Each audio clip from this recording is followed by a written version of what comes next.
सांगतो साधारणतः 10 तारखेपर्यंत आमदारकीचे फॉर्म काँग्रेसमध्ये द्यायचे आहेत। मी 100% देणार आहे आणि 100% मी उभा राहणार आहे। हे पण लक्षात घ्या, उभा मी राहणार, मी निवडून त्याच्या कुठलीही तडजोड मी करणार नाही, हे आपल्याला स्पष्ट सांगतो। बघा, एक प्रश्न महत्त्वाचा आहे, आपण कुठल्या गोष्टीत कमी आहोत? मिळव पैसा। हे कसं आहे, कोणाला बोललं कोणाला लोक ते असे घेऊन मी लोक इलेक्शन लढवणार नाही। मी खात्रीने सांगतो, आपल्याकडे लोकांचं जे प्रेम आहे ते आपलं भांडवल आहे, किंवा आज माझ्या वडिलांचे भांडवल तेच आहे म्हणून तुम्ही द्या। बहु शिवसेना पण तिकीट मागताय, बरोबर आहे, तर ते आपल्याला माहित नाही, पण काँग्रेस पक्षाकडे मीच असणार आहे आणि मी मागणारे प्रतिबंध सांगतो, बरोबर आहे।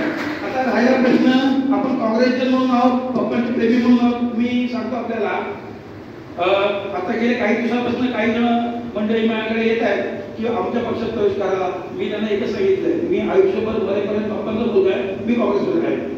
हे मी कशाने सांगतो, राजकीय वारे वाहू लागले त्यामुळे सगळी मंडळी येतात जातात, परंतु आपण सगळेजण जे एकत्र येणार आहोत आणि एवढं नक्कीच मनात एक आणि करायचंय, कसं पण करायचं नाही। यापूर्वी देखील आता दुर्दैवाने बघा, एक वाक्य तुम्हाला सांगतो, मी अलिबागकर आहे, जयंत पाटील आमदार म्हणून निवडून आले, मला कधीच वाईट वाटलं नाही। मला काय वाटतं, झालं माझ्या वडिलांना त्यांचं राजकीय वय होतं, परंतु अलिबागचा म्हणून निवडून आला याचा मला कधी आनंद होता।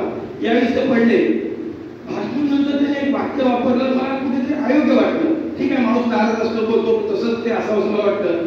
त्याने असं म्हटलं की आम्ही सर्वांना आम्ही गीतेने मदत केली, परंतु काँग्रेसवाल्यांनी सेनावाले पैसे आले नाही म्हणून घरात राहिले।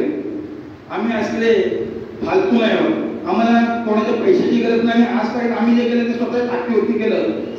जयंतभाई पडल्यामुळे असं बोलत असतील असं मी समजतो, त्यांना देखील मी नमस्कार करतो। फक्त मी का सांगितलं की यापुढे आपल्याला आपलं जे काही आहे ते पेटीच्या द्वारे दाखवायचं आहे।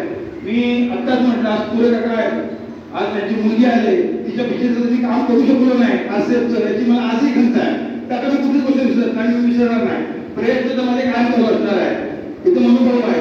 आपण किती प्रयत्न केला आजसाठी, अनेक प्रयत्न केले, पण काही गोष्टी या नशिबात असाव्या लागतात, बरोबर आहे। आम्ही पुन्हा एकदा या ठिकाणी आपण आला, वेळ दिला, मी आपल्याला आभार मानतो। या ठिकाणी माझी नम्र विनंती आहे की इथे कुठे आपण